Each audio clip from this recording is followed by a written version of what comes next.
Hey everyone, viewers, subscribers, new channel finders.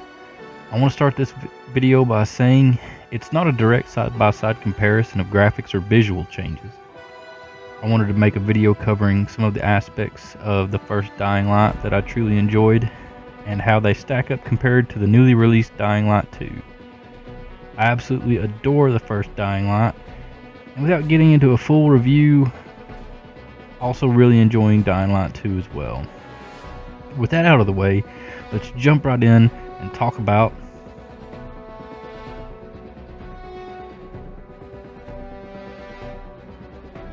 one of the major aspects of the now franchise. Parkour plus zombies leads to a great time.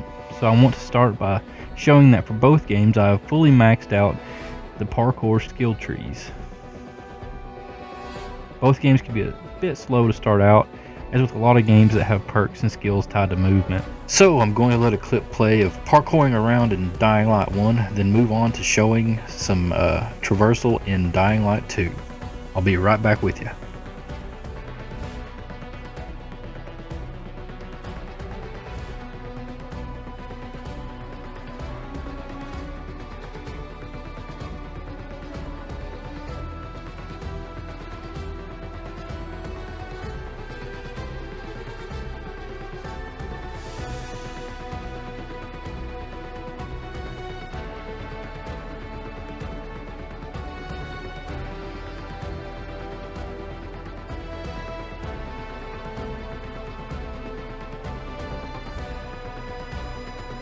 I never felt bad about Dying Light's parkour mechanics and getting around in the game.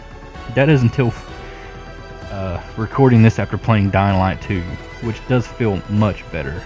So let's check that out.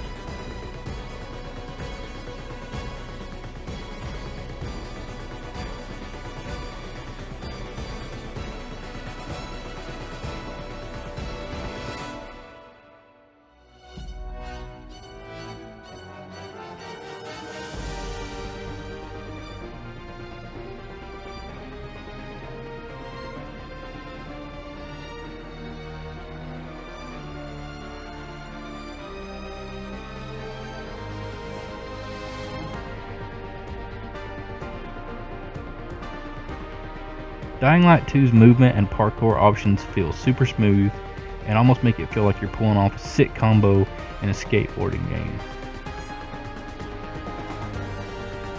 And in turn has made Dying Light 1 feel, well, like you've done this in a skateboarding game.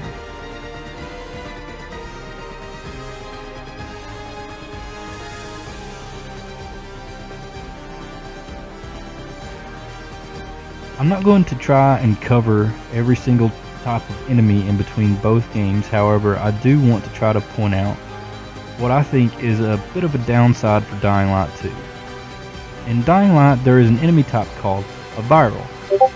I'm not sure of the direct lore on these enemies, but always assumed that they are more freshly turned than other enemies in the game, leading to them being more mobile and sprinting, and when attacked they sometimes fall back and try to block you while basically speaking a short "no" or so.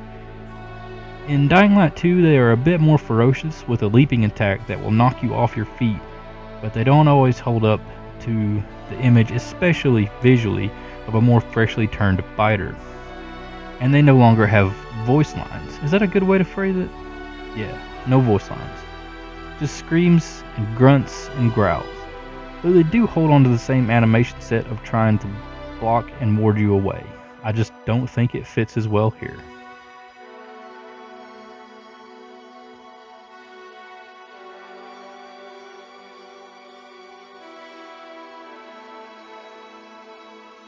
Afraid of the dark?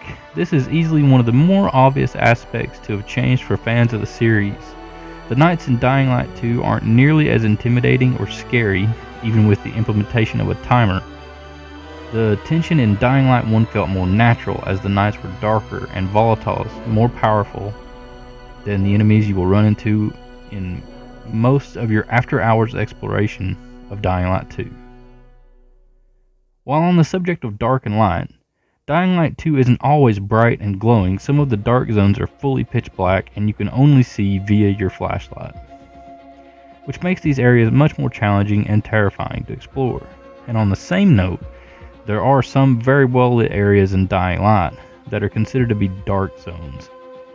So I think between the two games and how they approach these areas, they're on fairly equal footing, though I do not feel the same about the approach to the night.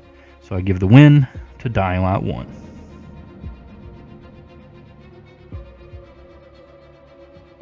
Combat has had a massive overhaul in Dying Light 2, some for the good and some, well, let's break it down.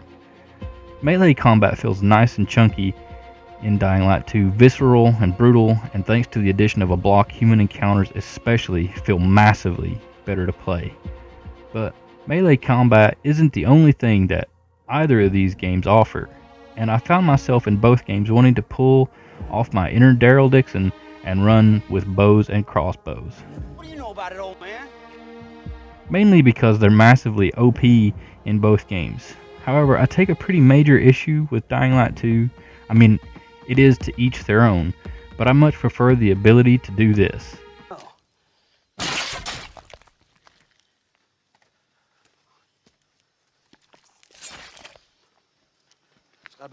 Which was achievable in the first game.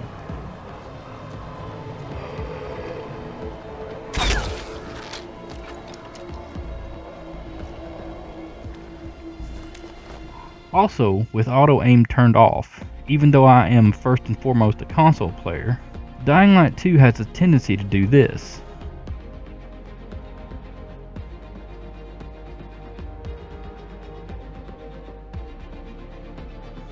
On the same note, arrows are able to pierce multiple enemies, but I personally didn't mind being able to retrieve them like you could in the first.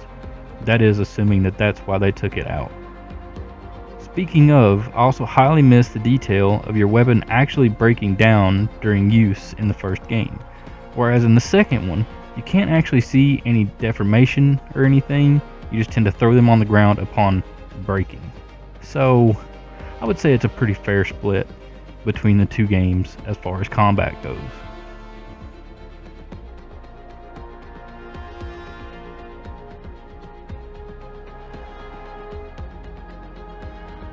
How's the weather up there?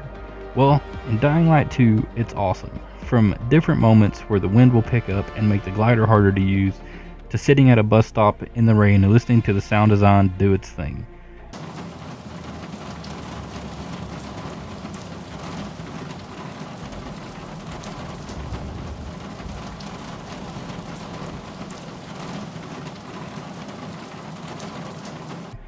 Dying Light 2 blows the first out of the water as far as weather effects goes. In the first one, you're lucky to even ever see rain. I had to sleep multiple nights in the game to get it to change over. A note from my wife, she personally thinks the setting of Haran was more visually appealing than Dying Light 2's Villador. I personally ride the fence on this, as I can kind of see and understand what they were going for in both games, and graphically they both look pretty darn good, even the first one today. Though I'm not sure how well my footage is going to show that.